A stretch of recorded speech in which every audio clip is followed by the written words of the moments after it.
Salut à tous et bienvenue sur la chaîne Orientez-vous. Le Moyen-Orient, ça doit forcément vous dire quelque chose. On en entend parler beaucoup dans l'actualité et souvent pour parler de choses vraiment réjouissantes. Bon, si on s'en tient à ce tableau médiatique, on a vite l'impression que le Moyen-Orient, c'est uniquement le pétrole, les conflits et le terrorisme.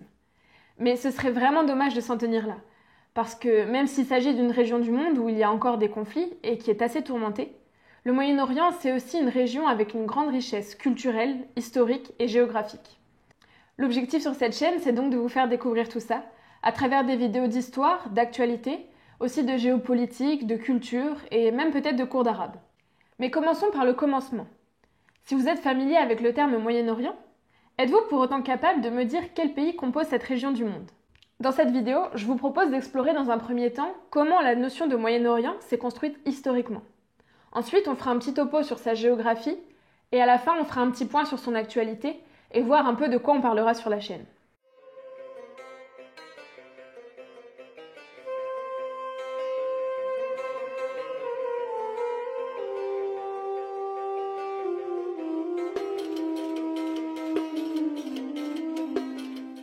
Pour comprendre dans un premier temps d'où vient le mot Moyen-Orient, il faut chercher l'origine du terme Orient. Ce mot vient du latin oriens, qui signifie le levant. Et comme on sait que le soleil se lève à l'est, l'Orient détermine tous les pays qui se situent à l'est de l'Europe. Au fil des siècles, on entend donc plusieurs dénominations, notamment celle de Levant, celle d'Orient, aussi en anglais de Asiatic Turkey ou Near East, pour parler de cette région du monde. En fait, l'idée de Moyen-Orient est assez récente, elle ne naît qu'au début du XXe siècle. On attribue les premières définitions du Moyen-Orient à deux auteurs.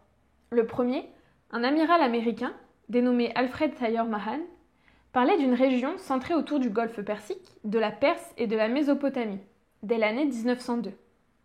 Un journaliste britannique, Ignatius Valentine Shirol, proposera en 1903 une délimitation un peu plus vaste du Moyen-Orient, en parlant d'un espace maritime et terrestre gardant les Indes, correspondant à l'Égypte, la mer Rouge, la péninsule arabique, le Golfe, les territoires ottomans de Syrie et de Mésopotamie, la Perse et les zones situées en Asie centrale. On voit donc une assez grande différence de point de vue entre le Moyen-Orient de Shirol, qu'on voit ici en vert, et le Moyen-Orient de Mahan, en rouge. Il faut considérer ici un point important. Le Moyen-Orient est présenté par le Britannique comme un espace protégeant les Indes, qui sont alors sous la domination de l'Empire britannique. Le terme Middle East est ainsi construit pour les Britanniques sur l'idée d'un espace séparant l'Occident de l'Orient, protégeant leur hégémonie dans les Indes face aux velléités ottomanes, russes, allemandes, mais aussi françaises. Après la dislocation de l'Empire ottoman et la fin de la Première Guerre mondiale, l'usage du terme Moyen-Orient se diffuse progressivement. Mais sa géographie reste encore floue. Par exemple, des chercheurs ont montré que lors des négociations des accords de paix, à la fin des années 1910, des cartes et des contrecartes circulaient et s'opposaient dans la description des contours du Moyen-Orient. Tous ces accords diplomatiques créent progressivement la formation d'une carte mentale, divisant l'Orient en trois parties.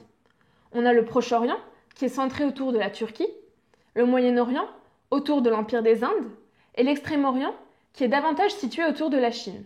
Mais à nouveau, on retrouve une grande diversité de descriptions des frontières de ces trois espaces, malgré l'officialisation du terme Moyen-Orient en 1921 par la création du Middle East Department par Winston Churchill.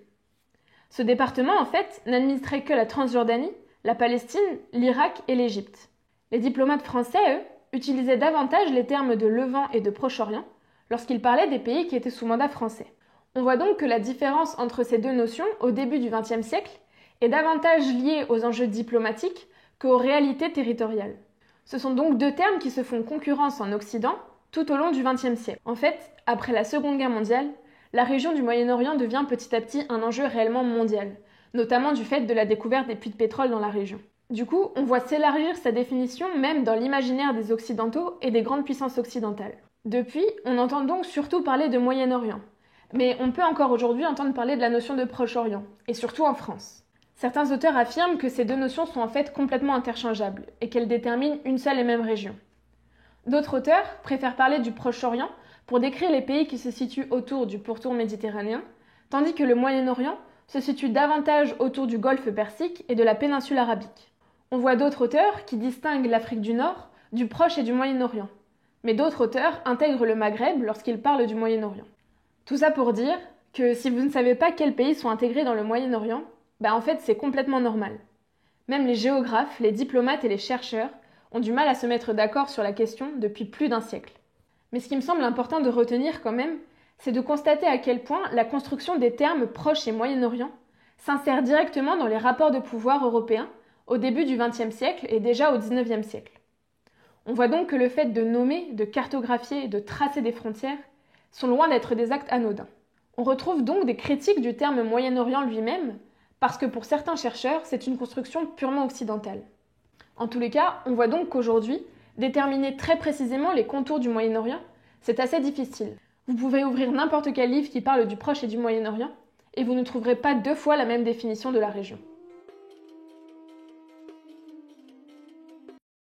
Bon, vous l'avez vu, c'est un peu compliqué de tracer une géographie très précise du Moyen-Orient, en disant que tel pays ou tel autre pays y est inclus. Parce qu'en fait, ça dépend du point de vue selon lequel on se place. Est-ce qu'on cherche à définir le Moyen-Orient uniquement par des frontières et des contours naturels, ou est-ce qu'on définit cette région par sa continuité culturelle, linguistique et même historique? L'idée ici n'est donc pas de proposer une définition précise de ce qu'est le Moyen-Orient, parce qu'on l'a vu, il y a plusieurs définitions possibles.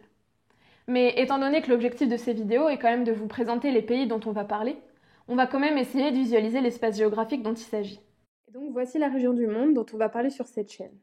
J'ai choisi de dire que je parle du Moyen-Orient parce qu'il me semble que c'est le terme le plus communément utilisé. Mais comme on l'a vu, on pourrait très bien décider de l'appeler autrement.